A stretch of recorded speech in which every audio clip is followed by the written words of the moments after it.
I'm very pleased to introduce our panel.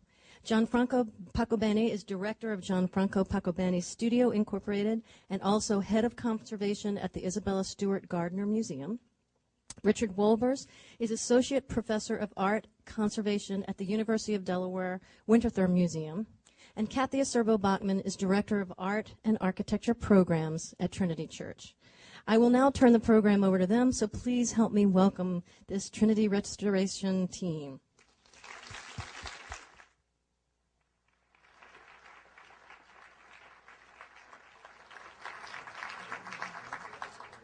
So thank you, Lisa, and good evening to all of you. To begin with, I'd like to outline some of the challenges the conservation team faced. It was a complicated project, and after hearing a little bit about what I'll describe next, you'll have even more of an appreciation of what they discovered and what they went through.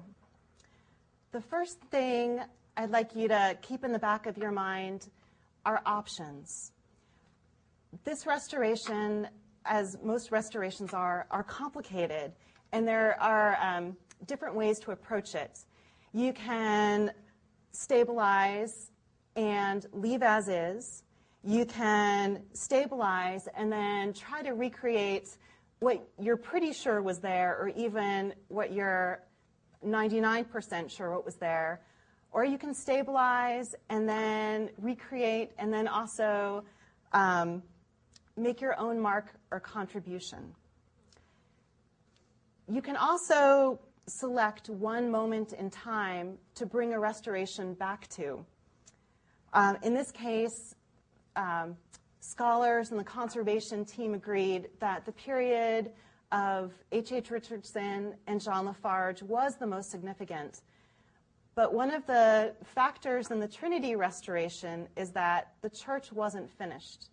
When the church was consecrated in February 1877, they essentially ran out of time and money to complete the decoration. So most of it was done, but the church continued to evolve, in fact, through the 21st century. So Trinity was and is a work in progress, and part of this restoration had to deal with the fact that it was really sort of a living organism. So one of the key questions again is, do you freeze a moment in time, or should everything you encounter be preserved, including the restoration efforts that have gone before? How much emphasis should be placed on visual unity? Another thing to keep in mind is visibility. Trinity Church has a parish of about 4,000 households, and about 100,000 visitors tour per year.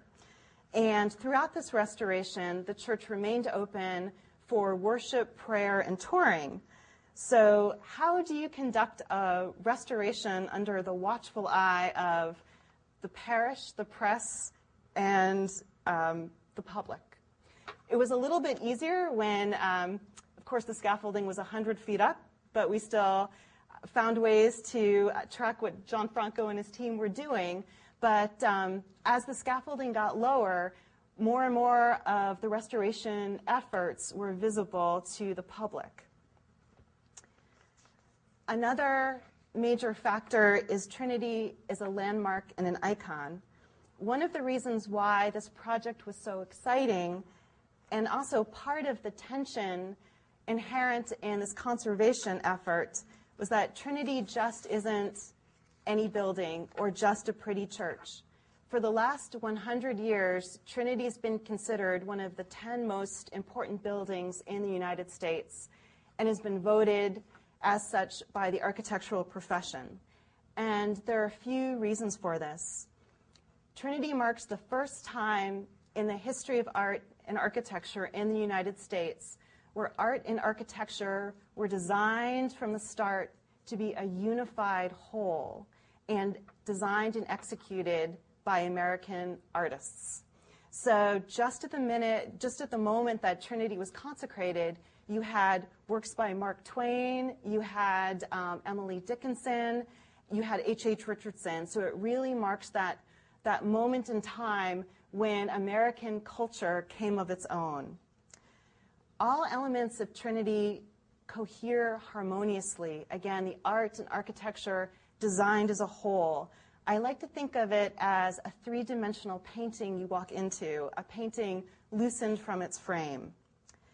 The interior of Trinity sparked the American mural movement, and it established the reputations of John La Farge, the artist who is responsible for the interior decoration, and H.H. Richardson. H.H. Richardson was America's first celebrity architect. He was the Frank Gehry of his day.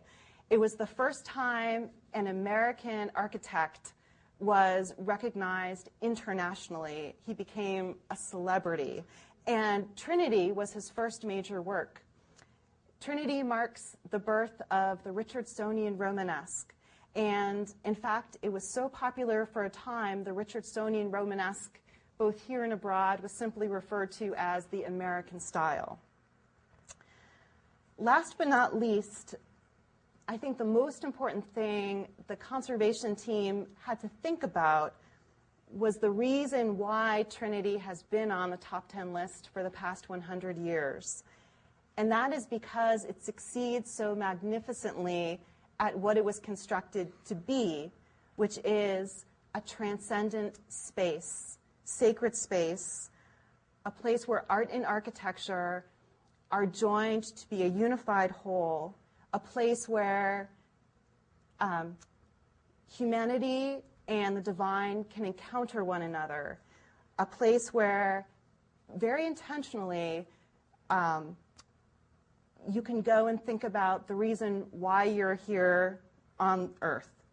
When you step into that building, as the architect and artist were thinking about every detail in that space, they were really thinking of it as a place where you would leave your everyday life behind.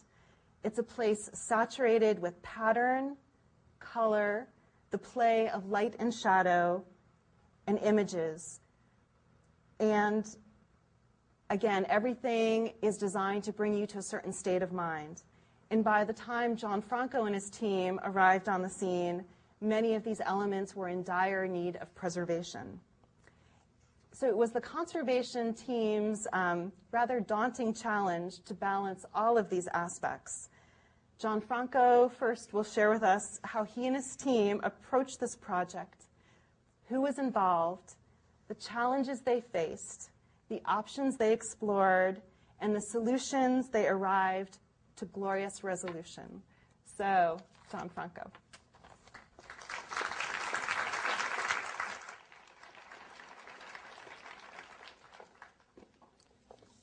Thank you, Kathy. That was a very nice introduction to this evening's presentation. Good evening, everyone, and thank you for joining us for this presentation on the conservation and restoration of the John La Farge murals in the central tower of Trinity Church.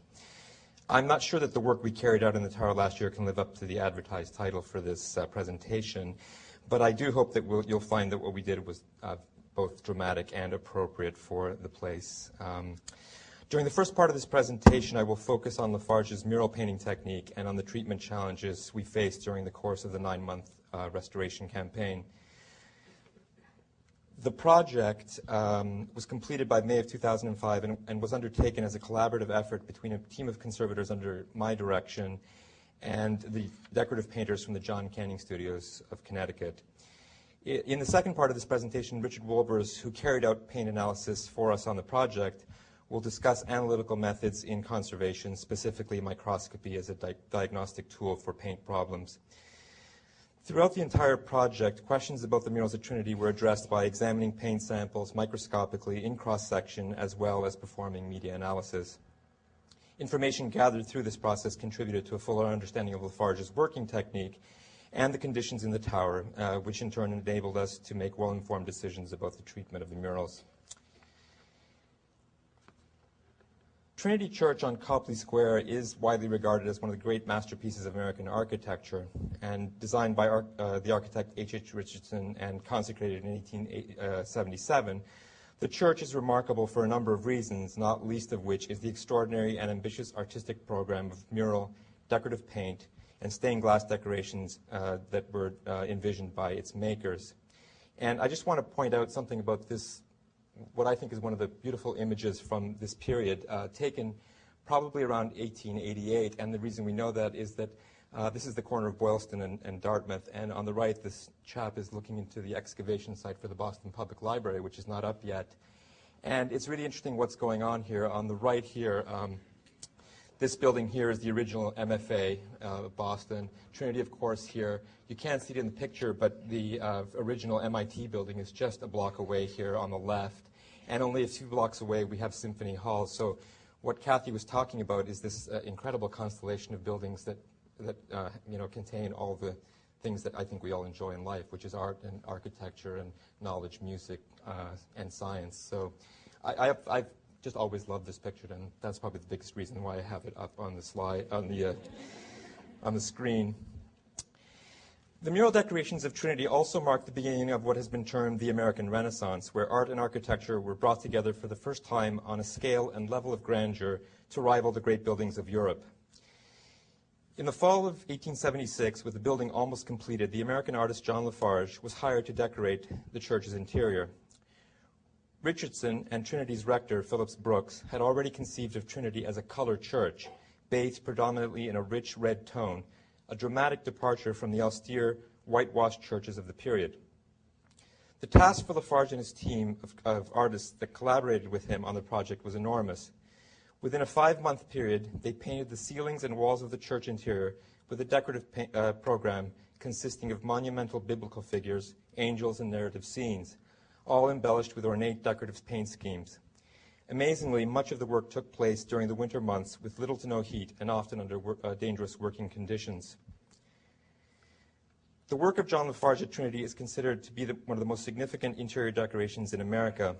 La Farge benefited from growing up in a cultured environment, studied art in Europe as a young man, and went on to become one of the most innovative American artists of the 19th century. He worked in a variety of media, including watercolors, oils on canvas and wood, mural paintings, and stained glass windows. These two images, the oil painting Edge of Forest on the left and Resurrection on the right, a stained glass window from the nave of Trinity, illustrate both his artistic talent and versatility. At Trinity, the monumental skill of the murals and innovative technique used by La Farge played a critical role in the development of mural decoration throughout the country in the 19th century. The mural decorations are executed directly on the plaster walls of the church and employ a mixed media technique, namely distemper and encaustic paint, accented with gold leaf.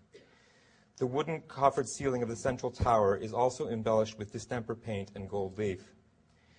These materials had long been used by artists, but at Trinity, La Farge combined them in novel and unusual ways. We know that just before La Farge and his assistants began painting the church interior in the fall of 1876, the plaster surfaces of the church interior were first primed overall with a thin coat of water-soluble red paint, the color prescribed by Richardson. Over this red priming layer, La Farge and his assistants painted their mural decorations. For flat, simple surfaces such as the prevailing red background and the bands and stripes that frame the murals, La Farge used distemper paints. The term distemper refers to water-soluble paints, traditionally composed of pigment in an animal glue binder, that have been in use for interior wall painting for many centuries. And specifically, I'm talking about, if I can get the cursor on there, these surfaces here, not the figurative patterns, but all the red that you see here and these stripes that run down the corners. In the figurative murals, such as this pair of angels on the tower's east wall, La Farge rendered his images in an encaustic paint medium. Encaustic is composed of pigments mixed in beeswax, turpentine, and mineral spirits. The mixture was heated to a molten state on a special pallet box that contained hot water to keep it warm, to keep the wax warm. The paints were then applied to the walls with brushes and paint spatulas. La Farge learned the technique of encaustic painting from the restorer Henry Lestrange while traveling through Europe a few years earlier. However, the encaustic technique was used as early as 3000 BC, and some of the most beautiful works of art created in encaustic are the Fayum mummy portraits of the 2nd century AD. And this portrait illustrates both the richness of encaustic as a paint medium and its stable and durable nature as a material.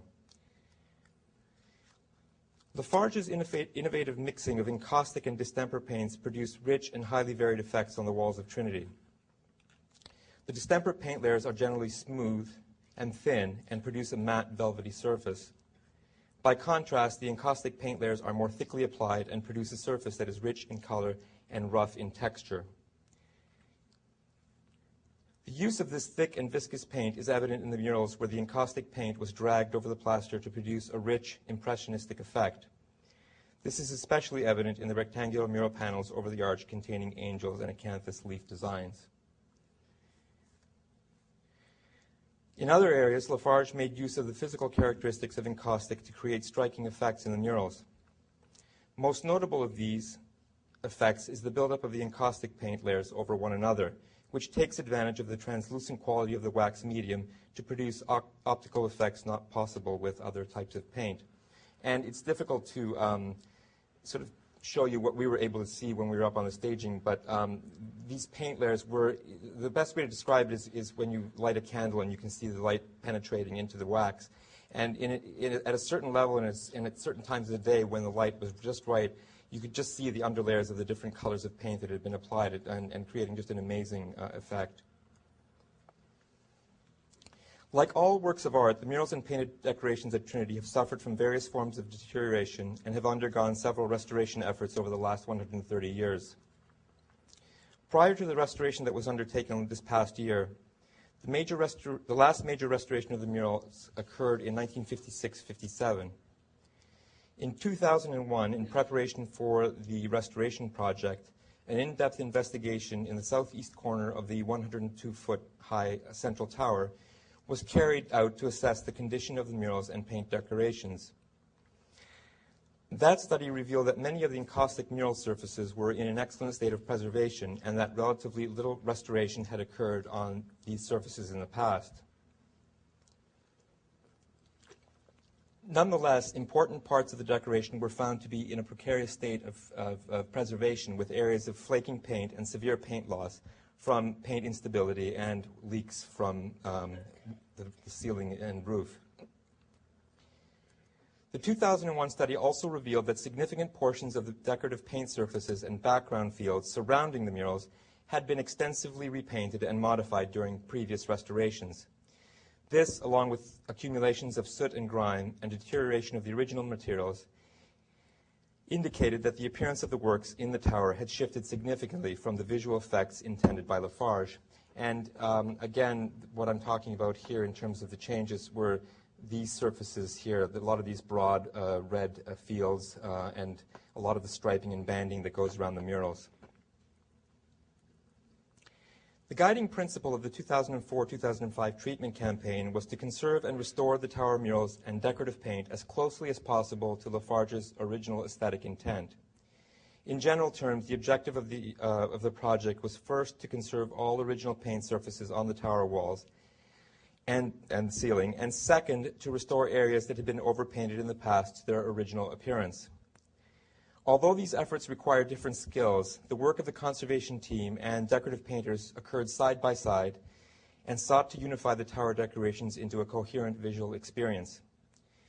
By consulting with archival photographs such as this one, as well as correspondence and publications about them, and in conjunction with careful testing and analysis of the paint films that was first carried out in the 2001 study by Philip Klossmeyer and this past year by Richard, it was possible to make measured decisions about the original appearance of the murals and the decorative paint and how their appearance had changed over time due to the effects of age, deterioration, and past restoration campaigns. Before delving into the details of the work, I would like to briefly mention that the project was greatly enhanced by an external advisory council that was formed by Trinity to enable it to objectively review and assess the proposed treatment philosophies and procedures. The advisory council, consisting of historians, curators, and conservators, met 4 times over the course of the project, and in this image taken during one of the meetings, which provides a glimpse of the passionate discussions that often took place. The expertise of the members, their ideas, and thoughtful opinions were instrumental in the overall success of the project. One of the primary challenges at Trinity revolved around the distinct but related terms, conservation and restoration. In the past, repairing and cleaning a work of art was known as restoration, a term suggesting that a damaged work of art could be returned to its original state. We know, however, that many of the physical changes that occur over time are in fact permanent. For instance, fading of light-sensitive materials by light is irreversible. Restoration often involved extensive repainting of damages, which led to a misrepresentation of the artist's intent. Today, there is a greater emphasis on preserving the original materials used by the artist, and the term conservation is used to describe a less invasive approach to treating a work of art. During the course of our work at Trinity, both conservation and restoration methods were employed to return the tower murals and paint directions as closely as possible to their original appearance. While the distinctions between the two seem fairly clear, the deterioration of the original paint surfaces and later restorations created challenges during our project which were dealt with in a variety of ways. The original mural surfaces and intricate decorative designs composed predominantly of encaustic paint, such as this angel from the north tower wall, were found to be in an excellent state of preservation. With relatively few and minor exceptions, these works had undergone only minor restoration in past campaigns and had not been overpainted to any great extent. The treatment approach to these original surfaces was first to stabilize flaking paint, second to remove accumulations of dust and soot, and third to reintegrate areas of paint loss by means of inpainting. In a few areas, the encaustic paint was found to be very unstable. An example of this is the rosette elements in the corners of the tower, and I'm taking you up to this area right in here. These surfaces, damaged by the infiltration of moisture from roof leaks, exhibited active flaking and paint loss. Considerable testing throughout the project indicated that the most effective method of stabilizing the flaking paint in these areas was to use an ethylene vinyl acetate adhesive, which has been used in conservation for several decades now. The adhesive was introduced to the affected areas, warmed and diluted in mineral spirits to facilitate penetration. After allowing the solvent component of the adhesive to evaporate overnight, the paint layers were reattached with gentle pressure from a warm tacking iron. And this image is taken right after it's laid down, and I can just toggle back and forth a bit. But again, you see, in this case, where we take a strictly conservation approach, we're dealing with the surface centimeter by centimeter, reattaching all the original paint that we can.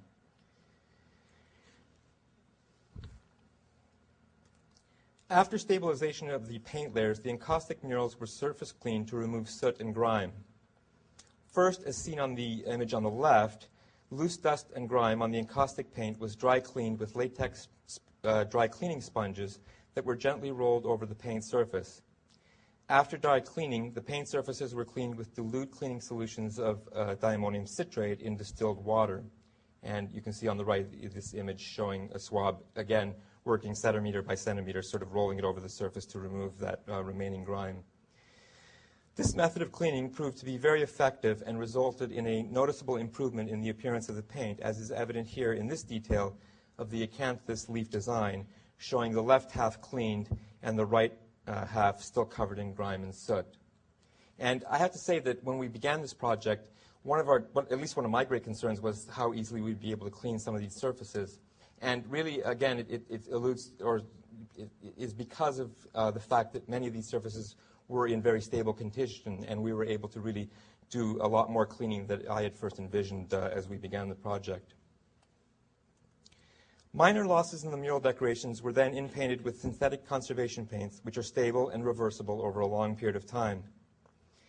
I should add here that in conservation, the term inpainting refers to the application of paint only to the areas of loss. While most of the murals were well preserved and could be treated using a strictly conservation approach, a number of lunette murals, such as this image of Adam and Eve near the top of the tower, required a very different approach. It became evident through visual examination that this mural, which was originally painted in oils on plaster, had been completely repainted during the 1956-57 restoration. That this was the case was confirmed by this faded color photo of the mural in the church archives that happened to have been taken during its treatment at that time And what it does, what it is really extraordinary about this image is that it shows the extent of damage and loss that had occurred to this mural, and there were several others that were in this condition, which, if you go back, explains why this seems to be repainted in such a flat and crude sort of way.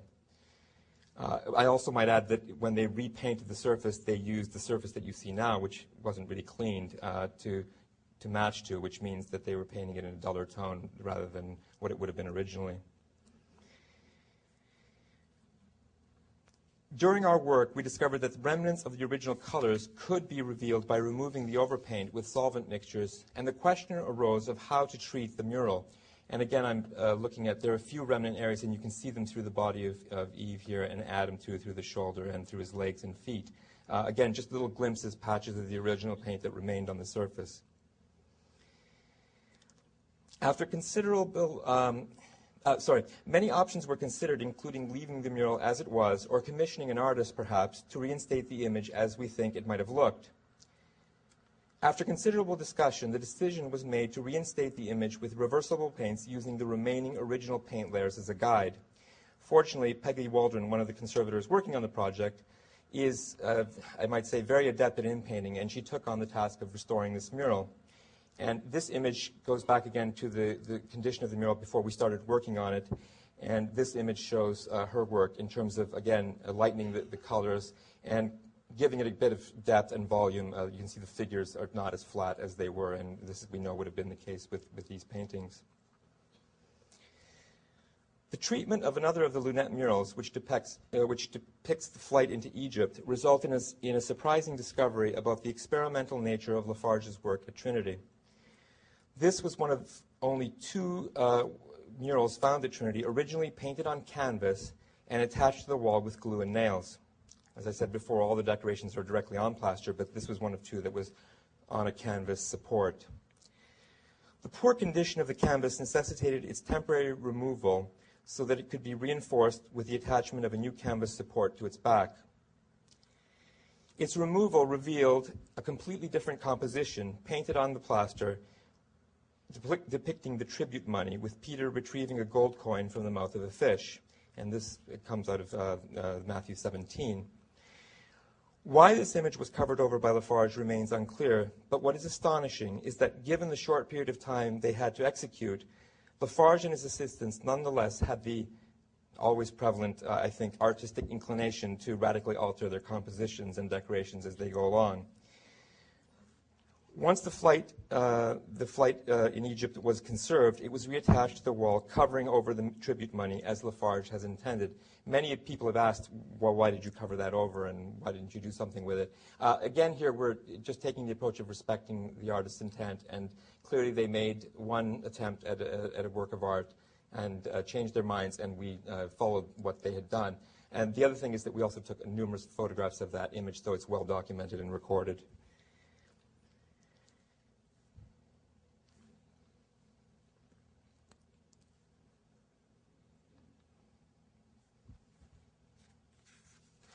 The condition and treatment history of many of the designs throughout the tower necessitated collaborative treatment approaches between the conservators and decorative painters.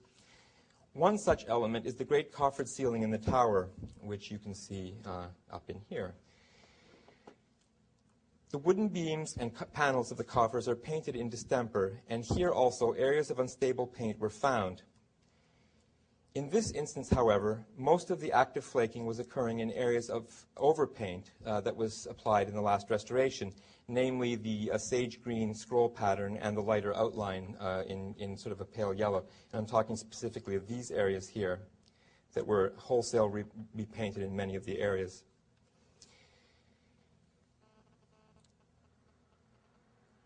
In contrast, the deep blue ultramarine background is original and never restored, and was never restored in the past, and I'm referring to this surface back in here.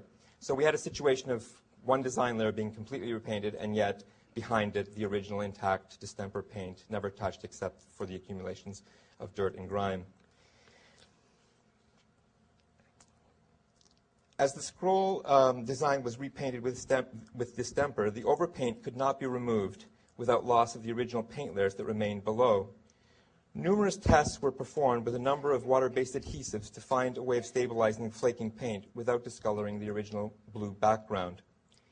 In the end, this proved to be impossible, as the amount of adhesive needed to secure the flaking paint resulted in a severe visual alteration of the original blue paint. Here, the decision we arrived at was to scrape away the unstable overpaint, and with it, unfortunately, the original that might have been attached to it, to provide the decorative painters with a stable surface to paint on. After scraping, the surface was lightly cleaned with latex sponges, and the remaining powdery paint was consolidated with spray applications of dilute gelatin in water, which secured the paint layers without causing staining or darkening of the surface. After careful color matching of the paint layers, decorative painters from the John Canning Company reinstated the missing design layers using a water-based casein paint to match the color and opacity of the original distemper paint layers.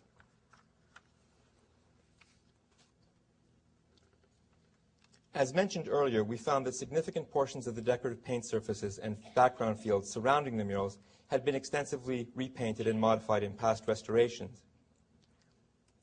This was corroborated by another of the 1956-57 restoration images showing the upper north wall of the tower in pretty poor condition and scraped down in preparation for painting. And we know that it was being scraped down because we also see in this area here cracks being filled with a plaster filler.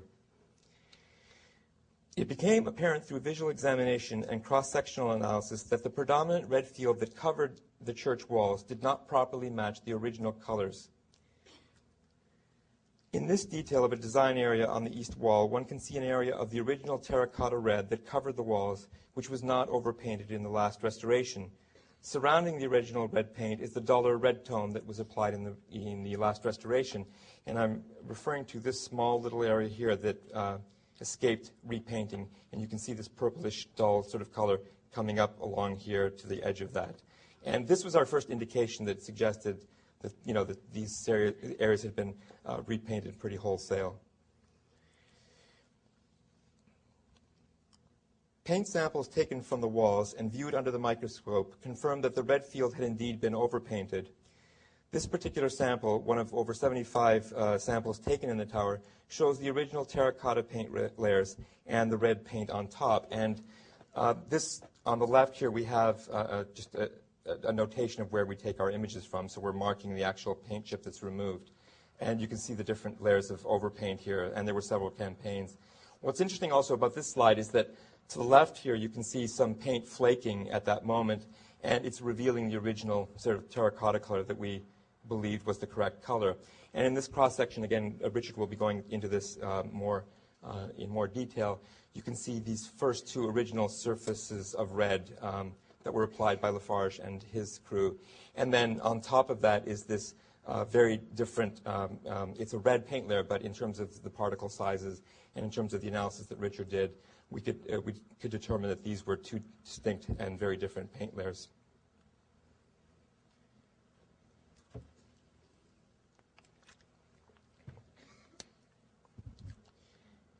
While these traces of evidence clearly indicated that the red walls no longer matched the original terracotta red, they did not provide enough information to convince everyone that such a significant shift in color from a cool burgundy color to a warm terracotta color was warranted. As fate would have it, and luck, I'd say, we discovered that two of the evangelist panels retained large portions of their original red surfaces. The St. Luke panel, shown here on the left, with the detail of the mural center area on the right, and again, this image here comes from this area right in here, provided the critical evidence needed to make the correct recommendation for reinstating the red walls. The uppermost area of the panel between the border and the left wing is original. And here I'm talking about in here and in here.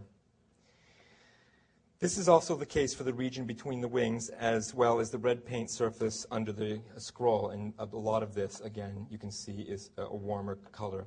And you can also see here an original area of red. The dull milky red along the right side below the wings, and here I'm looking at these areas here, and legs above the circular geometric pattern is overpaint that was applied in 1956-57. And I think in this detail you can clearly see the restoration applied in 1957, chalky, milky, sort of a purpley tone, and the remaining original surface that had not been touched, except for the fact that dust and grime had accumulated on that surface. So this provided us with really a way of being able to sort of convince everyone, yes, this is the color, and we do have a way of accurately and correctly matching the colors. Once the correct color for the red field was established, the decorative painters painted trial applications and mock-ups for approval. From early on in the project, it was determined that the original La Farge distemper colors were irretrievable by conservation methods as a result of their poor state of preservation and the overpaint layers, which could not be removed without also dissolving the original paint layers before. And just to make that clear, the situation is that they painted distemper on distemper, so any solvent or material that you use to dissolve the distemper is going to dissolve the original paint. So that really wasn't an option for us in terms of what we could do here. And so here, the approach was to restore the surfaces to the warm terracotta color used by La Farge. After proper preparation of the surfaces, the red field and other distemper design elements were repainted and replicated by the John Canning Studios using commercial casein distemper paints that were mixed up on site. These were matched as we worked on the surfaces. This medium was deemed the most appropriate material to accurately replicate the visual characteristics of the original distemper paints and follows the historic tradition of periodic repainting of this type of interior paint using like materials. And this set of images illustrates the dramatic change that occurred to the murals and paint decorations as a result of cleaning of the original paint layers and correction of the previously repainted decorations. And here again, we're up near the top of the tower. And again, just pointing out the murals yet to be cleaned here. And again, this purplish overpaint specifically, or predominantly, which has gone chalky and milky. And after the cleaning of the mural and the restoration of the paint surfaces, we came up with this. And I'll keep flipping it back and forth until you stop doing wow, I guess. I don't know. Whatever. You should stop. Anyways. It was dramatic, and I think for those of us working up there, what happens also, as you work on these things, any work of art, actually, you sort of lose yourself in it, and you don't realize the dramatic changes that can often take place, and this was certainly one of those instances where that occurred. And again, here another shot showing just the brilliance of the paint surfaces, and this set of lunettes, which were three of the most well-preserved and original surfaces, hardly retouched or repainted except for surface grime, were really a guide. And I think one of the things that I go back to in terms of this slide, because it really is instructive, and I meant to point this out, if you look at these rays coming from behind the chariot, you can see that they don't match this outer surface at all, and that they're not the same paint in this case. But you see how now they have that relationship with the surrounding paint around them. So that, those are the kinds of details and things that we look for. This is a shot of one of the great figures sort of halfway down the tower. It's an image of David. And you can see as the staging was dropped down, the project took place on platforms that were dropped 4 times from top to bottom. And this is one area where the staging had just been dropped down to the next level, and we could only work up to the level of the platform, which covered the whole floor of the tower as we moved along. And again, here you can see the improvement in the mural itself, the encaustic paint surface here, and then the adjustment of the red background here to match what was the original color. While many of the decisions that were made about the treatment approaches, such as choosing to conserve or restore a particular design, involved much debate, without doubt the most contentious issue in the project centered on the treatment of the inscription band, which runs around the middle of the tower on all 4 sides. And I'm referring to, where's my cursor? Here it is, this one here. Runs on all 4 sides of the tower and is a very prominent design element. Before we began the restoration, and for as long as anyone could remember, the band was composed of a gold leaf background with an inscription painted in red and a green and blue tracery pattern running between the red letters. And I'm just, again, you can see the makeup of that design element. From a design point of view, many of us found the tracery to be excessive and believed it interfered with the legibility of the text. We know that for some time after La Farge painted the church, as seen in the upper archival image on this image here, and I'm talking about here, the inscription band was just text over a gold leaf surface, as you see here. Very simple and straightforward. At some point between 1938 and 1955, the tracery pattern appeared on the surface, which is visible on the image at the bottom here. We don't know the exact date of this photograph, but we know it was taken between that period. And you can see that, again, same letters, but here is this pattern starting to appear on the surface. We also know that in 1938, the chancel of Trinity was radically redesigned for aesthetic and programmatic reasons by the architects McGuinness and Walsh, from the Richardson-La Farge design in the image on the left to the way it appears to this day, which also you can see in the image on the right. Opinions varied about what to do with this prominent design element, again pointing to the inscription band. Some wanted to restore the inscription band to its original appearance, while others wanted to keep the tracery because this, in their minds, represented an aesthetic change by later generations that should be preserved for historic reasons. Here again, an incredibly fortunate discovery helped to clarify the approach we should take in treating the surface. Towards the middle of the project, and just after the scaffolding platform was dropped to the level of the inscription band, and you can't quite see it, but the inscription band is just below the decking. You can see a bit of it in this corner here. So we're just above that surface. We discovered in this area a tiny message tucked in the top left corner of this portion of the wall, and you can just see a little white strip right here. And initially we didn't really know what it was as we were looking at it from a distance.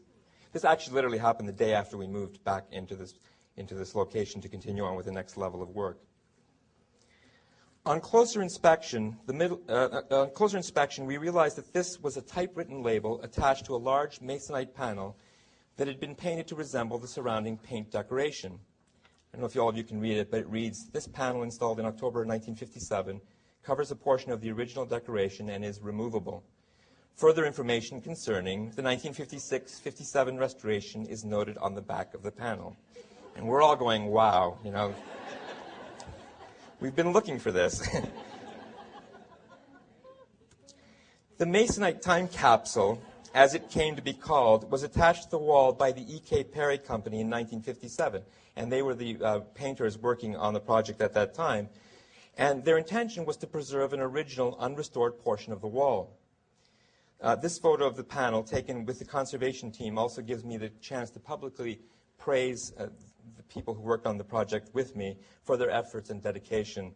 And starting from the left is Kate Smith, who is here tonight, Bridget O'Brien, and then Emily Gardner, and to the right of me, Catherine Betts and Peggy Waldron, who is also here.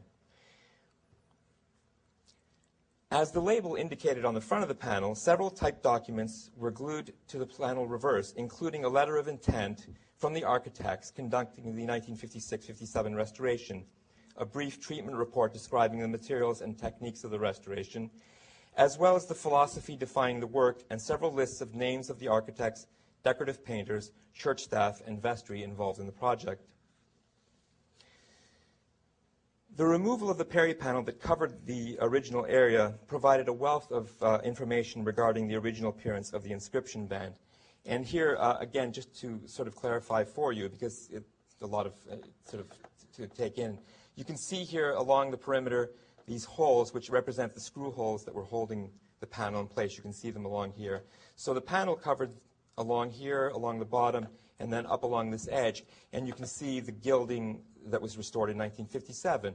But here we have painted letters, the word and below it, and around it, is this blue and green tracery design that we've been talking about.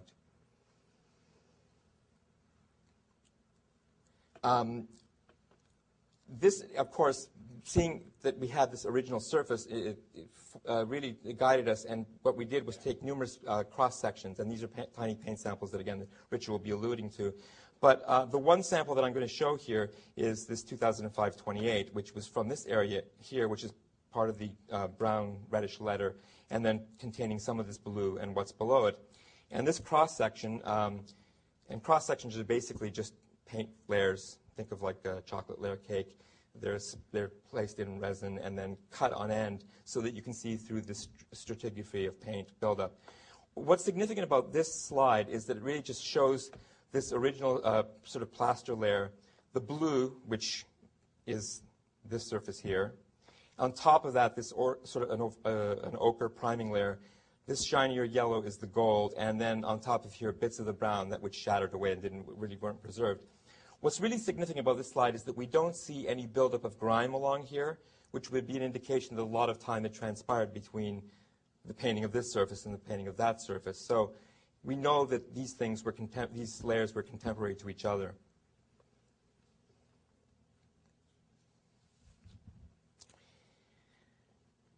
And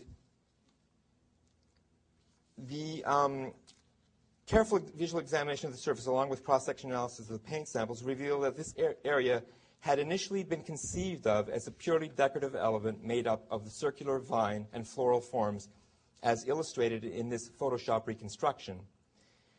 During La Farge's execution of the work, his initial tracery design was abandoned for unknown reasons and covered over with a layer of gold leaf and the red inscription text applied over the top of the gold. So this is what we conjecture to be the appearance of it as he was working on it, which is, you know, this surface of decorative and ornate sort of vines and these motifs. And for whatever reason, they decided this wasn't going to work, and they installed that gilded surface with the lettering. Returning to the archival photographs that you saw a moment ago, the upper image clearly indicates that the band consisted of dark letters over a plain gold field. No vine tracery was present in the original design. The lower image from the period between 1938 and 1955, prior to the Perry restoration, shows the initial vine floral pattern visible along with the lettering. And careful examination of this photograph also shows extensive paint loss, damage, and flaking throughout the tower. And we didn't, again, when you look at these archival photographs, you're always going back to them. But if you look very carefully, you can see in this area here, you can see these little white spots, a lot of damage through here. And looking at that exposure that we had, we realized that the paint, the gold leaf had actually not adhered very well to that surface. So over time, this gold was slowly coming off the surface, revealing that tracery design. It appears that when the Perry Company restored the tower, the gold that had covered the tracery design had flaked away significantly, revealing much of the underlying tracery design. The 1956-57 restorers appear to have misinterpreted the effect and reinstated both designs together, resulting in a hybrid mixture of the two. Although the two design elements in the gold inscription band were mistakenly combined during the 1956-57 restoration, the Perry Company and Shepley, Bulfinch, Richardson, and Abbott, the architects who were overseeing that project, are to be commended for preserving an original and unrestored portion of the tower decoration. Their foresight enabled the 2004 and 2005 restoration team to interpret the original paint layers preserved on the masonite panel and properly reinstate the inscription band as intended by La Farge. This image of the inscription band after it was restored to its original appearance illustrates how clear and readable that inscription band is now without the tracery design. And I think I can speak for everyone that we were, in the end, very happy with the decision that we made. As for the masonite time capsule, the decision was made to reattach it to the wall. Those of us involved in the project took the opportunity to write our own letters to future generations, which were attached to the back. And so here you see the original letters from 1957 and ours going up. After repainting the lower portion with correct red letters on gold leaf, which is this here, you can see the panel, it was reattached in its exact location to preserve the original paint layers in that corner. During the project, a study was also performed to measure the amount of visible and UV light entering the tower through the stained glass windows, which I might add were being restored at the same time as we were working on, but that is a whole other project. The intent of the study was to determine light levels as well as the stained glass window's ability, if any, to absorb UV light, thus possibly providing a degree of protection to the paint surfaces. And here you see Bridget O'Brien with a UV light meter taking readings at certain periods of the day. The study revealed that although the stained glass windows do significantly reduce the sort of ambient and visible light levels, their ability to absorb UV light is both variable and often poor. Despite some absorption by the colored glass, the overall UV levels in the tower and the church are above what is considered an acceptable level for the safety of the paint surfaces. And the thing to always remind ourselves of is that Trinity Church is a living, functioning, breathing church. It's not a museum. And so recommendations were made to the project architects and the church to consider a UV absorption strategy for the stained glass windows to protect the original paint surfaces and also to extend the life of the restoration materials used in the project. Richard has been exploring some new clear UV absorbing paint systems that he will comment on in his presentation. To conclude, although much was accomplished in the tower restoration, much work also remains to be done throughout the lower portion of the interior, namely the nave and transept. We expect that the guiding principles established during the project to restore and reinstate as faithfully as possible the artistic and decorative scheme of John La Farge and his collaborators in the tower will also be applied to the rest of the church, although there are many questions and problems that we'll have to deal with. Those of us who worked on the project thank Trinity Church for the opportunity to have played a part in this extraordinary project. And I'd also like to acknowledge the number of people and entities that really made this such a success, and it really was a collaborative effort. First, John Canning Studios, and the Trinity Church staff and building committee, especially Sarah Wilcox, Kathy Bachman, and Tom Grape, and from the Conservation Committee, David Kirshner, Jim Cullion, and Keith Morgan, and also the architects Goody Clancy Associates, Jean Caroon, and of course the Advisory Council, who you saw listed before. Thank you very much.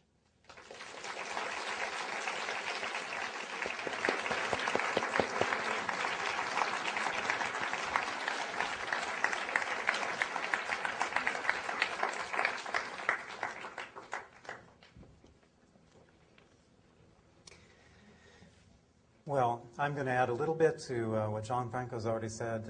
My contribution tonight will really essentially be about the paint analysis and how it's used actually in these kinds of restoration projects.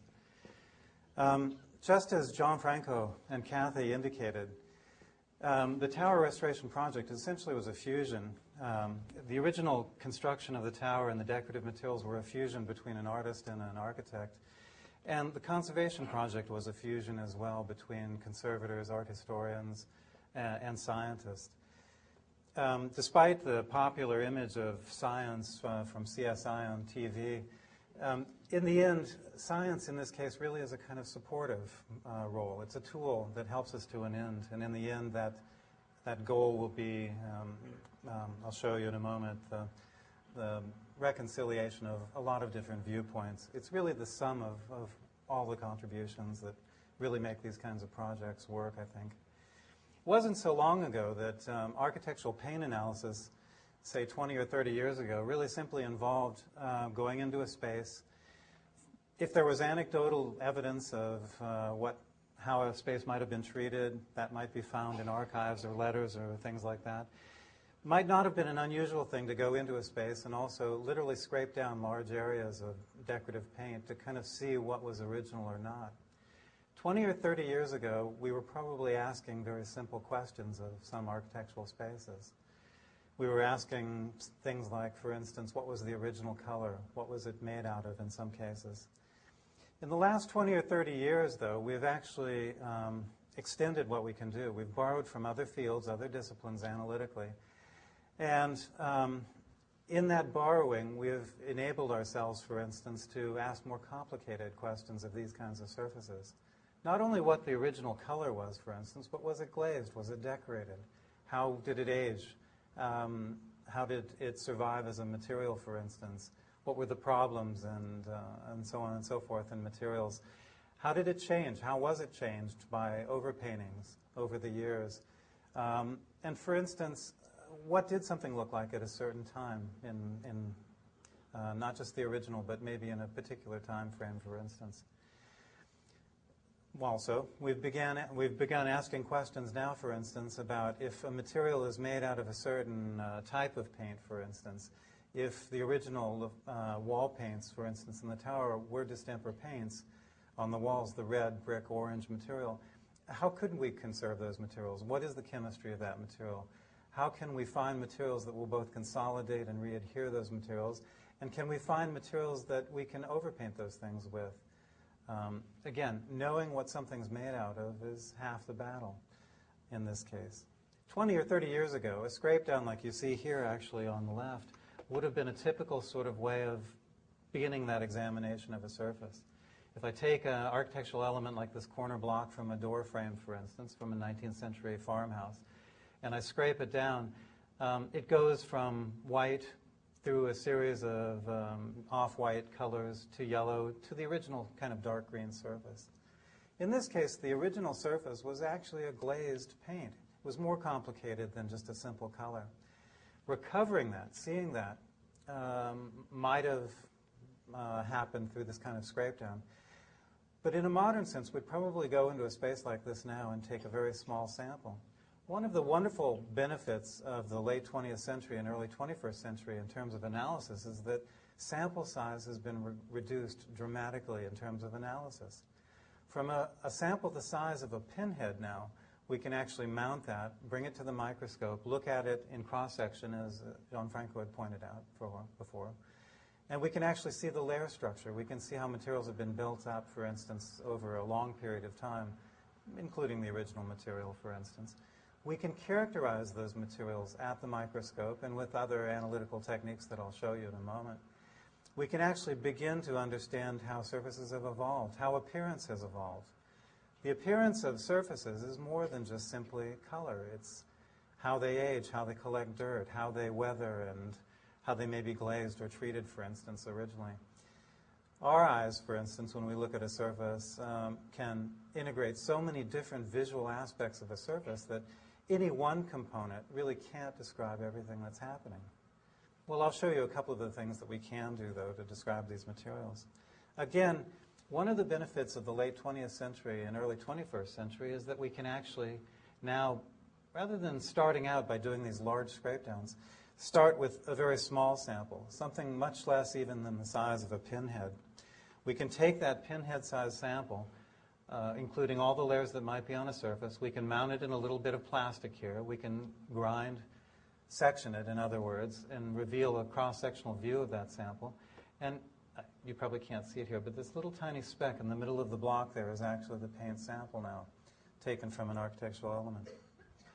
From something smaller than the size of a pinhead, we can actually bring that to the microscope. And of course, we can look at the layer structure. In this case, if you remember the sequence here of white to off-whites to yellow to an original sort of green surface, we can actually see that reflected in the layer structure. The whites of the later paints, the yellowish sort of colors, the original green. But what we see in the cross-section here in normal light, for instance, and this is only magnified a few hundred times, we can begin to see that there actually was a darker green glaze that was applied to the original surface. It's this kind of information that begins the process of discovery. In an analysis like this, we want to find every bit of information that we can, anecdotal, historical, whatever kinds of information that we can find in the records that might have survived with a structure, for instance. But in addition to that, we want to go back to the samples themselves. We want to look at the arrangement of materials. And again, we can do that with a very, very small size sample. We can go back, look at the arrangement of material, and now we have a better idea of what it is that we would be looking for if we did that scrape down, if we went through those layers systematically and tried to reveal a larger area of the original paint. We know now that it should be a glazed surface, for instance, rather than a flat color. The other thing that's happened in the last 20 or 30 years is that we've actually not only looked at these layered structures, for instance, at the microscope, but we've taken that same microscopic image and changed the kind of light that we put on the sample. Materials fluoresce, especially the binding materials in paints. As paint composition changes, we can see that change in composition sometimes with the autofluorescence of materials. We can take a page out of histology, in other words. The other people that might, for instance, take microscopic samples and look at the fluorescence of materials and begin to see how we might examine our materials in art making and begin to see and map them out in that way as well. In this case, on the right-hand side here, we have actually a cross-section that's been photographed just simply in the ultraviolet light. It provides us with a very different view of the materials that have gone into making these paints that have been built up on this surface. Again, the original paints are dark here because they're probably oil-containing materials. The later paints, well, these later ones that you see up here with the bright sort of spots in the layers are probably more modern emulsion paints. These are things like latexes, like things you might be putting in your house even today, for instance.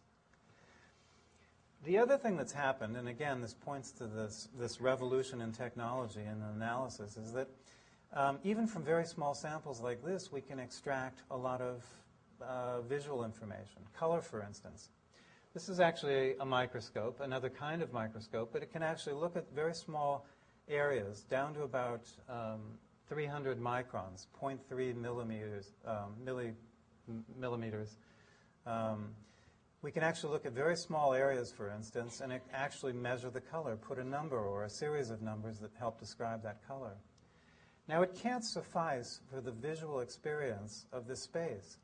As an analyst, for instance, I might take a sample and measure the color, put numbers to it, for instance, to then go back into the space and with the conservators, with the curators, begin to say that this probably was the range of color that we were in that was on this element, for instance.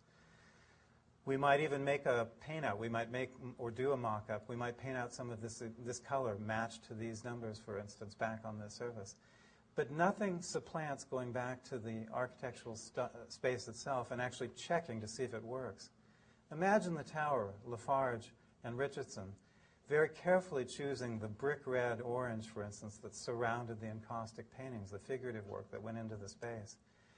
That color had to work with that space, had to light it in a certain way, reflect light in a certain way, had to have a certain matteness to the surface, for instance, that if we did do a restoration, we'd also have to match, for instance. Color is one aspect of appearance, but appearance is something that we construct psychologically and physically, for instance, when we go back into these kinds of spaces. We might get some information from these kinds of analysis. It may give us a baseline to work from, but it means that we always have to go back to the object itself, in this case, the architectural space.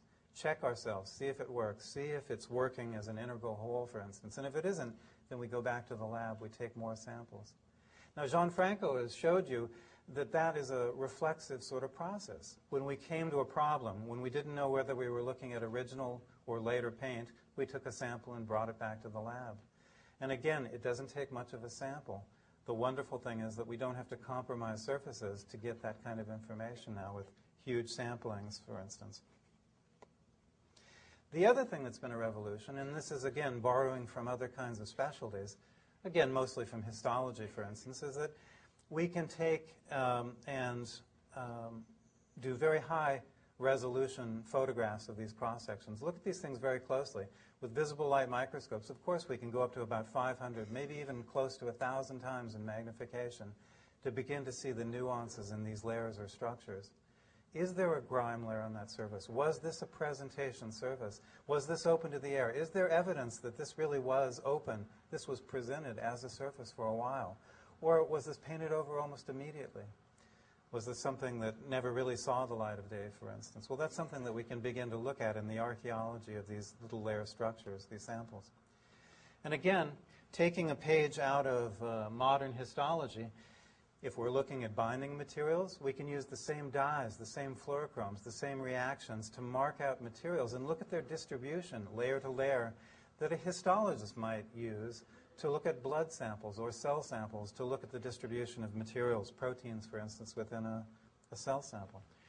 Let me just show you again. Here are a series, this is a cross-section from an architectural paint element, where again, layers have been built up, and as much information as we get looking at this in normal light, and at a few hundred times in terms of magnification, by looking at these samples through ultraviolet light, blue light, green light excitations, we can also begin to pick out features that we can't see even in these sorts of arrangements at the microscope.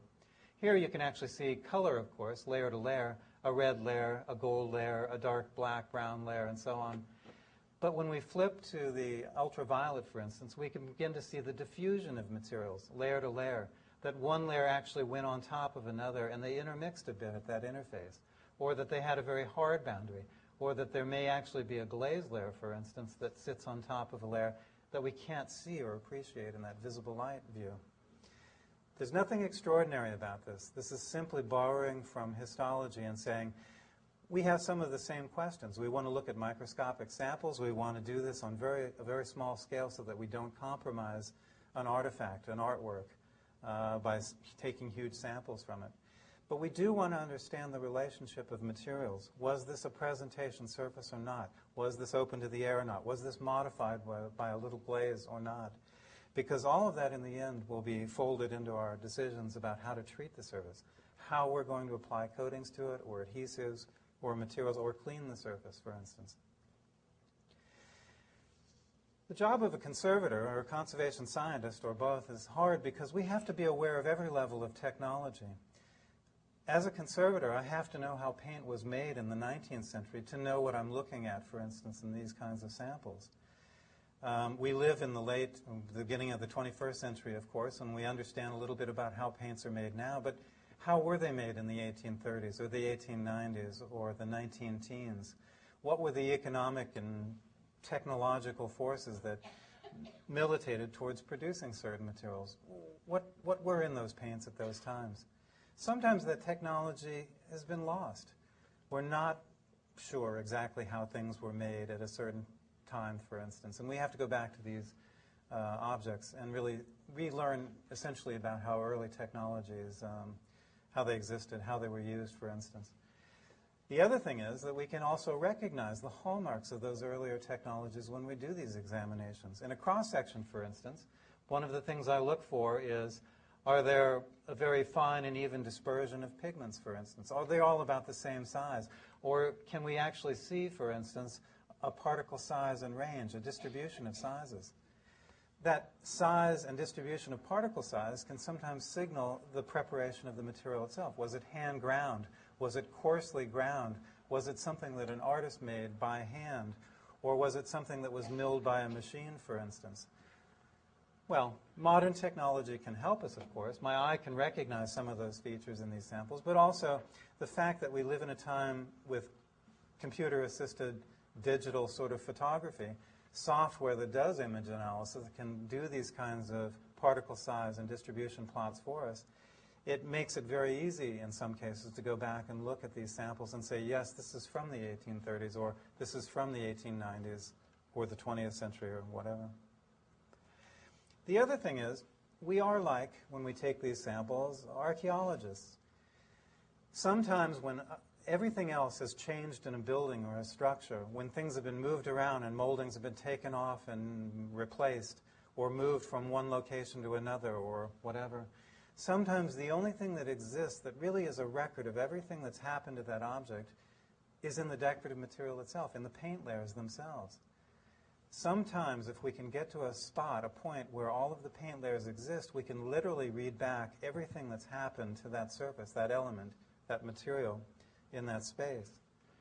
This is a paint section from the United States Capitol. This is the small rotunda that sits between the Senate chambers and the main rotunda. These are actually decorative architectural paints, but in 1905 there was a gas explosion within the structure. It was badly seared. That record should be lodged in the paint history if it were just simply painted up to a point, and then suddenly, when there's a lot of smoke and fire and damage, and then repainting on that surface, we should be able to go back and read that from the archaeology of the samples. And sure enough, in this case, that was possible. Those are the kinds of things that we look for, the boundaries that mark these layers, that mark out presentation surfaces, and that should fit with that anecdotal sort of information. And again, looking at these things in normal light or changing the illumination. Here, that sample is just illustrated with a blue light exciting certain materials, looking at certain materials or not. Blue light can be put on the sample, green light can be put on the sample, and the same fluorochromes that are being used for histology, for instance, to mark out antigens in tumors, surface cell markers in cell smears, for instance. The exact same fluorochromes, for instance, can be used and adopted to bring back to mark the proteins that were binding materials for paints. The oils that were, for instance, binders in paints. Here, for instance, I'm using a dye that's used for marking protein materials, antibodies, things like that, for histology reactions or immunological sort of staining reactions. Alexafluor 48, to simply mark out the layers in the sample that may have protein in them. Anything that fluoresces a bright blue-green has protein in it, for instance, like casein or a glue. This sample, for instance, is dyed with a dye called rhodamine B that marks out oily material, and anything that fluoresces this bright orange may have oil in it. Now, all of the layers probably have a little bit of oil in them. These are decorative surface coating sort of paints. But the patterns that begin to be established in these layers can help me sort one generation of paint out from another. These kinds of initial examinations will also point me in the directions of other kinds of analysis that may be needed. If I can't answer a question with a simple stratigraphy, a simple little sample that may be stained in this sort of way or marked out in the same way, I may then invoke other kinds of analysis. Now, as sad as it is to say, one of the outcomes of the 9/11 tragedy essentially is that there's been a revolution in analytical instrumentation. In the last few years, a number of devices have been reduced in size, have been made portable to do screenings in the field of toxins, of poisons, of biological materials, of explosives. And out of that revolution in analysis, essentially, we can pick up on that technology as well in fine arts conservation. We can literally take some of these portable instruments and now bring them right back to the surface of the artifact itself. We've been able to do Fourier transform infrared spectroscopy, a kind of analytical examination using infrared light, for a long, long time. But the idea of these portable little units that can be literally put on a cart, wheeled up to the side of the mural, the artifact, the painting, whatever, and literally a sample analyzed right on the site is actually really directly an innovation that's come out of that wave of technology since 9/11, for instance. These infrared spectra, for instance, can give us information about the binding materials quickly, so quickly that we can make decisions about cleaning systems there on site, for instance. We've had, at least for a number of years now, the ability to do elemental analysis in the same sort of way. At the Winterthur Museum, for instance, we have a more or less traditional electron microscope where we can do extreme magnifications of samples with backscattering images of those electrons from samples. But coupled to that, of course, in the last decade or so, we can do a kind of elemental analysis. We can do something that's called X-ray fluorescence. X-ray fluorescence is simply taking that same backscattered electron, for instance, and using it to produce a kind of fluorescence in a sample, to mark and analyze the elemental composition of materials. We get spectra, again, from very, very small samples now. We can actually extract not only the layer arrangement, the binding material arrangement, but also the elements that might be present, for instance, in that kind of sample. This is actually, again, a decorative paint cross-section, just to show you how this kind of analysis is used. This is from a Doris Duke estate in Hawaii called Shangri-La. One of the rooms there is a period room that has this sort of material on it. But we used it, of course, to look at the different materials. This is magnified a few hundred times in normal light. This is the SEM, the scanning electron microscope backscatter image. In other words, again, another magnified image of that sample. But with this elemental analysis capability, we can start to look at, of course, the elements. In this case, the lead that might be part of the lead paint that's in this layer, or the trace elements that might also be present in those layers. When I'm asking the question, not necessarily is it original or not, because we can kind of look at the lowest layers and pretty much guess in some cases that they're original or not. But if I'm looking at a paint cross-section and trying to decide, was this from the 1880s or the 19-teens or whenever, again, knowing the technology of the paint, knowing that, for instance, in the 1880s, dryers like cobalt-containing materials were used to advance the drying time of oil films, means that I can look for that trace element, cobalt itself, for instance, in that layer, and begin to start to put layers that otherwise might be indistinguishable, many light white layers, for instance, together. I can put them into a time frame by looking at not the principal components, but the trace components that might compose those sorts of those layers. We did the same sort of thing in the tower, and really I'll just leave you with a couple of images here. This is one that Gianfranco showed you a moment ago. Essentially the red layers of paint that form the background around the encaustic paintings that La Farge did. This red color, this brick red color, was important to Richardson and La Farge, for instance. They were the framing, if you will. They were the ambience. They were the psychological space. That color created all of those effects, for instance, around those paintings and in that space. This is the original red color, of course, but it changed over time. As the background paints became soiled or darkened with time, the red paints became darker and darker. You can see in the sequence here that the original was a quite bright red, brick red. It went to a darker reddish brown. And then sort of the current presentation service, when Gianfranco's team went in there to do the restoration, was almost a violet color, a very dark reddish brown. It had shifted so far off in time because at every iteration, these surfaces were looked at and they weren't cleaned. They were simply the darkened reddish browns. Every time it became darker and darker and darker until it had really transformed into something very different from what the original intent was, what the original effect was, for instance. All of the analytical techniques that I've just showed you essentially were brought to bear on the Trinity samples. When the question arose, what was the original? We could do cross-sections. We could begin to look at binding media and the pigments. And if the question warranted, we could take it a step further and look at trace analysis of different materials. Again, the technology has come out of 9/11. The sample sizes are so small now to do these kinds of analytical things that basically we can virtually almost do it as a non-destructive sort of technique. It's very quick, very rapid, and with the portability of these kinds of instruments, we can actually bring that analysis on site almost. It doesn't have to be an analyst like me sitting in another city, getting a sample, and then 6 months later mailing that result back long after the restoration has been finished. We can almost do analysis now in real time as we're making decisions within the space. And with that, I'm going to turn this back over to both Kathy and Gianfranco because I think we're going to have a question and answer period. Thank you very much. Great, thank you.